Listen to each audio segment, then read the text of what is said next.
Road पे रास्ते पे कोई वक्त का अपोज नहीं कर रहा था, सिर्फ रास्ते पे थी तो एसडीपीआई थी। लेकिन उसी चीज को भागते हुए जो है इन्होंने हमारे नेशनल प्रेसिडेंट एमके फैदी साहब को अरेस्ट किया। 10 साल पुराना 10-12 साल पुराना केस उन्होंने निकाल के उनको अरेस्टिंग दिखाई, जबकि वो ऑफिस बुला रहे थे तो जा रहे थे आ रहे थे सब था, लेकिन ड्रामाटाइज उनको करना था। और उनको ये लगा कि हम इनके प्रेसिडेंट को अरेस्ट कर देंगे ना खत्म हो जाएगा। उनको लगा ये बाला साहब ठाकरे की शिवसेना रहेगी, जो उसको उठाए तो ये खत्म, या फिर शिंदे की सेना रहेगी, शिंदे को ब्लैकमेल कर दो, पूरी पार्टी ब्लैकमेल। शरद पवार साहब की एनसीपी समझे उन्होंने, इनको उठाए नोटिस दे तो ये हमारे साथ सरेंडर हो जाएंगे। सरेंडर नरेंद्र है, हम नहीं है ना, इनका हिस्ट्री उनकी है सरेंडर होने की, हमारी नहीं।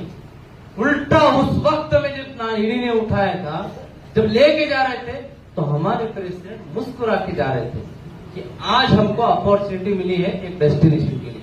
ये डरने वाली बात नहीं है, उल्टा डबल ताकत से जो है एसडीपीआई इस एक्ट आने के बाद में मैदान में उतरी और हमारे नेशनल प्रेसिडेंट ने बोला कि और ताकत से लड़ो, क्योंकि हम पैदा ही हुए हैं ना, वो या तो शहादत या तो जेल, क्योंकि आज वक्त ऐसा आ चुका है तो नाइंसाफी के खिलाफ लड़ने के लिए।